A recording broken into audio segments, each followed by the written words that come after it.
Some problems are going to require that we do polynomial long division before we can actually do u substitution or anything else to find the antiderivative. This tends to happen when the degree on the top is equal to the degree on the bottom, or the degree on the top is greater than the degree on the bottom. So here's what I'm going to have to do. I need to rewrite the integrand, and again, I'm going to use polynomial long division to do it. I know, not your favorite thing to do, but here we go. So the denominator gets written on the outside, and the numerator gets written on the inside.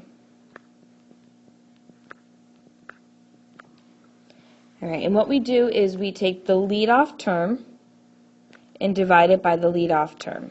So x squared divided by x squared is just 1. So I'm going to put a 1 up top. And you can put it anywhere up top that you want. All right? So you do the x squared on the inside divided by the x squared on the outside. You write the result up top. Now I have to do 1 times what's written outside over here. So 1 times x squared plus 1 is x squared plus 1. And you want to line it up so like terms are underneath each other. And then we subtract going down. So x squared minus x squared is nothing. Positive x minus nothing underneath it is still an x. 1 minus 1 is nothing. Now, I can't actually do x divided by the x squared that's out in front, this x squared right here. So this is my remainder, because the degree here is smaller than the degree of the denominator in the original problem. So this is the remainder. Okay? So how do I write this? So the original integral, x squared plus x plus 1 over x squared plus 1, can be rewritten as follows. The expression written above the long division sign, so 1, plus the remainder, x, over what I was dividing by. Okay. And now this, believe it or not, will be easier to find the antiderivative of. So what I can do is I can split this into 2 separate integrals. This is equal to the antiderivative of 1 dx plus the antiderivative of x over x squared plus 1 dx. All right. So what's the antiderivative of 1? Well, the antiderivative of a constant is the constant times the variable. So the antiderivative of 1 is x. And now we've got to figure out how to deal with the antiderivative of x over x squared plus 1. But if we look at the degrees here, it's back to that relationship that we were looking for in the previous video, where the degree on the top is 1 less than the degree on the bottom. So we're going to try using u substitution here. So I'm going to choose u is equal to the denominator x squared plus 1, which means du is equal to 2x dx. I don't have 2x dx, I only have 1x dx, so I'm going to do the 1/2 du is equal to x dx. So the 1/2 du will replace the x and the dx, and the denominator will be the u. So here's what it'll look like rewritten. Let me section this off a little bit. Okay. So now we have x plus 1/2 integral of 1 over u du. That'll be x plus 1/2 natural log absolute value of u plus c. And we can get our final answer, which is x plus 1/2 natural log the absolute value of u, which was x squared plus 1, plus c. So this is our final answer down here. All right. We're going to go through one more example that requires this long division first, so we can see what the rewrite looks like. And again, these usually lead to substitution of some kind, because the function on the bottom was in fact a function, not a simple variable. Otherwise, the long division wouldn't be necessary. Okay. So on to problem number 7. Problem number 7 has the degree on the top higher than the degree on the bottom. So again, we're going to use long division to rewrite. So let's do that over here. The denominator goes on the outside, x minus 7, write the long division bracket, and then fill in the numerator after that. 3x cubed minus 20x squared minus 4x minus 5. And again, we start with lead-off term divided by lead-off term. So 3x cubed divided by x will be 3x squared. So we write that up top somewhere, anywhere. I tend to line it up above the like terms, but you can write it anywhere up top you want.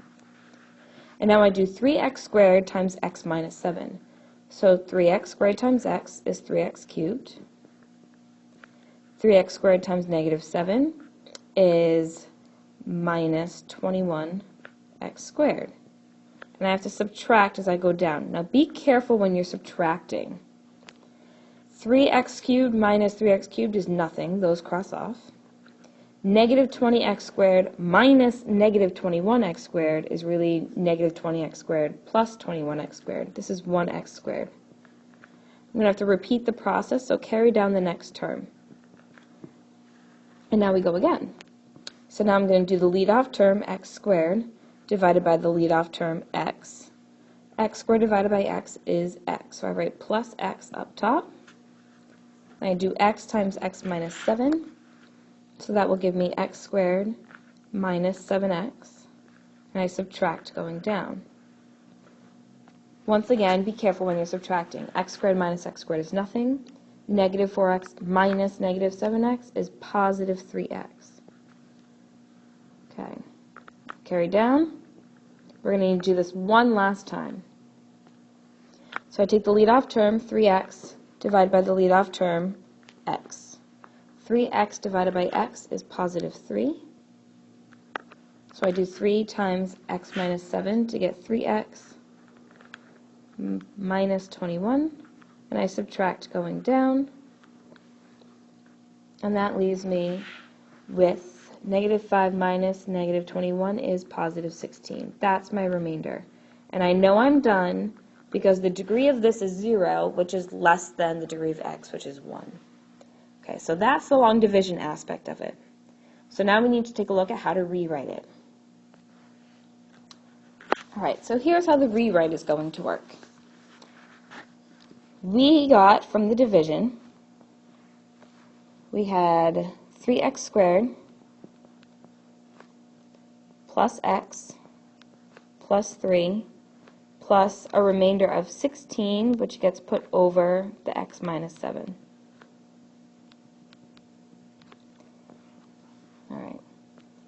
So this portion up here, we can just do the antiderivative using the power rule, the regular antiderivative rules. So let's do that. That will be equal to 3x squared divided by, cubed, my bad, divided by 3, plus x squared divided by 2, plus 3x. And then we still have to figure out how to deal with the antiderivative of 16 over x minus 7. And like I said before, these usually end up being u substitution problems. So dealing with what's written in green here, I'm going to go with u is equal to x minus 7, which will make du equal to dx. And then we can pull that 16 out in front. So the dx becomes a du, the x minus 7 becomes a u, and the 16 can get pulled out in front. So here's what we're going to have. We are now going to have, well, I'm going to simplify what's written in orange to be x cubed plus 1/2 x squared plus 3x plus 16 antiderivative. This will become 1 over u du, which we know the antiderivative of pretty quickly. Keep the x cubed plus 1/2 x squared plus 3x, don't lose that part of the problem, plus 16 ln absolute value of u. And now we tack on the plus c at the very end. And the final step is to replace the u with the x minus 7, and we will be finished. So this answer is going to be x cubed plus 1/2 x squared plus 3x plus 16, natural log absolute value of x minus 7 plus c. C. Bit of a doozy. All right. So that's two examples of problems where we need to use polynomial long division to rewrite first in order to properly find the antiderivative.